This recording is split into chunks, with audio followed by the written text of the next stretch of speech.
So hopefully that answers Jennifer's question for today, and obviously we will look forward to our next question for the next game coming up in a couple of days' time.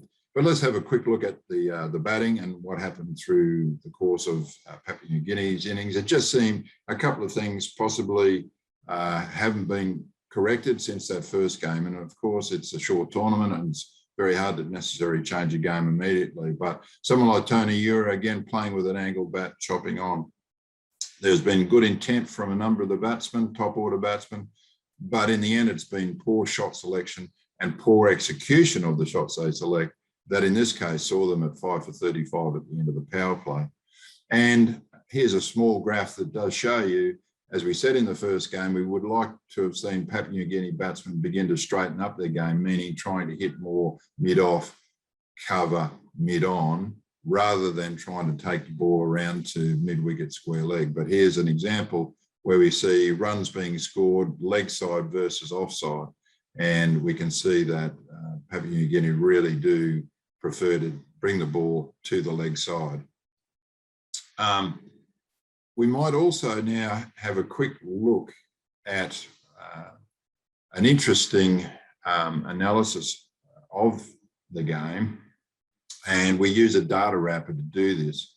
So here are some of our statistics that we look at that gives us a better insight into the way that teams are playing. So as you see at the bottom of the table here, the game is broken into the 4 phases: the power play, then the next next 4 overs that take you to the drinks break, then the next 4 overs, 5 overs that bring you to the 15th over, and the final 5 overs, that is the charge home. And we will segment that into, or we'll use those segments to look at each of these elements of data. So as we explore through here, it gives you an idea of the number of runs being scored. As we said here in the power play, while there was 35 runs scored, unfortunately, Papua New Guinea had lost 5 wickets at that stage. So if we look at the wicket loss, we can see where our wickets were lost by Papua New Guinea, which really set them on the back foot right from the outset, and it was very hard to recover from there. We also look at how teams are scoring other than boundaries, because again, in these wickets and in these conditions, the ability to rotate the strike, move the strike around will be very, very important. And so we can see that in the 36 balls that Papua New Guinea faced in that power play, they were able to score 1s, 2s or 3s, and obviously there were very, very few 3s, 12 times in those 36 balls.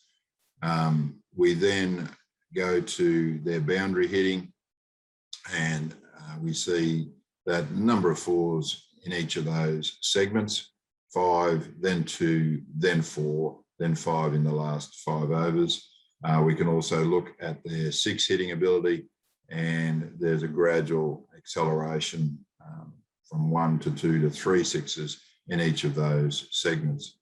What I think is more interesting from all sides, though, is this ability to be able to keep the score ticking over.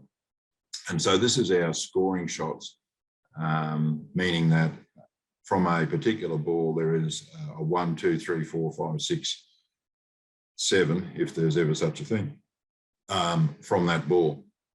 And so again, we see in those first power play overs, the first 6 overs for Papua New Guinea, they were able to move the ball around 17 times out of those 36 deliveries, which is under 50%. The ideal really for sides to be able to post good scores is that scoring shot percentage must be pushing up over 55%, hopefully to 60% and possibly higher. That's one of the really important skills of any game, but particularly in T20 cricket, and I think particularly in the conditions that teams are about to face. We look at their ability then to hit the big overs, which is 10 plus runs, and Papua New Guinea were able to do that on 4 occasions towards the end of the innings. Again, one of the data sets that we're keen to look at, and you'll see here that Papua New Guinea weren't able to deliver on one, and that is to be able to score 10 plus runs, but in fact only have 1 boundary in that 10 plus runs. That means whether that be a 4 or a 6, they're still able to mount 10 runs or more by rotating the strike. New Guinea were unable to do that. And finally, an interesting figure is that when there are bowling changes, can a bowler take a wicket in the first over of that new spell? And you'll see from Scotland's bowling points of view, in the 6 overs of power play, there was 1 over where that occurred. In their next segment, there were 2 overs where that occurred. In the 11 to 15 overs, 1 over, and then in the 16 to 20 overs, there were 3 occasions where that occurred. So that's a little bit of a look at Papua New Guinea innings. Just returning for the moment, we'll now have a look at Scotland's innings and how Papua New Guinea were bowling throughout the course of that innings. And we shall see that in the power play, the first 2 overs went for 22. So again, Papua New Guinea unable to really start the innings the way that they would like, although bowling changes brought about success. And when we look at this innings, and we'll look at that shortly, again, we see that in the first over of bowling spells, or when a captain makes a bowling change in the first over of that new bowler, Papua New Guinea were able to take 7 of their 9 wickets in that first bowling spell. And of course, Papua New Guinea finished off the Scotland innings very well, as these figures indicate. And that is that in the end of the 17th over, Scotland were 3 for 146, got to the end of the 18th over 3 for 150, but were unable to really accelerate, where 180 was on the cards, and were 9 for 165. So a very, very good end to the Papua New Guinea bowling innings. And it looked like they used a strategy around using the surface, where there was some bounce, but not so much pace. So Soper, Moria sort of put the ball in shorter, and of course, with a bit of variation, a bit of natural variation in the pitch, it really found the Scottish batsmen trying to slap the ball high and through mid-on, mid-wicket, and were caught a number of times to very, very well-judged catches. The Papua New Guinea fielding effort really supported their bowlers, and that did enable Papua New Guinea to restrict Scotland to that 9 for 165. So let's take another quick look back at New Guinea's bowling to Scotland. So here's the Scottish innings, and we'll see that Papua New Guinea bowlers really restricted Scotland in the power play. It was a very, very good start, albeit that 22 came in the first 2 overs. They were able to have them 2 for 37 at the end of the power play.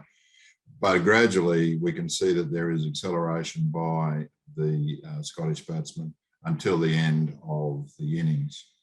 Again, that end of the innings is where we see a whole clump of wickets picked up by the Papua New Guinea bowlers, which is a fantastic effort by them to restrict that score. If we looked at Scotland's boundary hitting, we can see that there are a significant number of boundaries hit throughout the course of their innings. I guess that points to the fact of being consistent and being able to deliver quite accurately right through the innings, and particularly right from the outset of the innings. In terms of that measure of scoring shots, we do see how Scotland have a much better scoring shot percentage than what Papua New Guinea do. So in other words, while they are seeking boundaries, they do have the capacity to rotate the strike, which again, as we say, is going to be pretty crucial through the course of this tournament. They had more 10 plus overs to their credit, which again enabled them to post that score in the end. And of course, if we look at this other stat about scoring 10 plus overs, but doing it on the back of just one boundary and made up of ones, twos, threes, then Scotland were able to do that 3 overs in the course innings, which again helped them to get to that final score. So, final comments. It would appear that Papua New Guinea's hopes of qualifying the Super 12 are slim, but they're still alive. You know, they played their final game against Bangladesh, the early game on the 21st, and first they need to win. But with a win, that will certainly help improve their net run rate. But at the same stage, they're going to need to rely on Scotland to beat Oman convincingly in the late game. Bangladesh have won a game setting a total, but lost chasing. When you look at their batting, though, on both occasions, it was quite erratic. Poor shot selection was the dominant feature of both their performances so far. So I believe Papua New Guinea's best chance will be to bat first, score a total of 150 plus, and then make sure that their power play overs and then up to that 10 over mark really put the screws on the Bangladesh batting. They really bowl economically and pick up a few wickets in that period of time, because I think if they can achieve that, then the Bangladesh batting, as it is at the moment, will succumb to the scoreboard pressure and it will be too much for them. I think that's Papua New Guinea's best hopes coming into the final game. So I hope that summary of today's game or last night's game between Papua New Guinea and Scotland answers most of your questions. As you know, we are very, very keen on you as a viewer to submit your questions for winning that particular prize, which is a $50 voucher from Echo Loom, a signed t-shirt from myself, and a chance to go further in the prize winning pools. So we look forward to your entries of those questions. The next game is Papua New Guinea versus Bangladesh on the 21st. It's a must-win game for Papua New Guinea. Winner takes all for them, I think. So it should be an exciting game. Thank you very much for your company today, and we look forward to seeing you next time. Bye for now.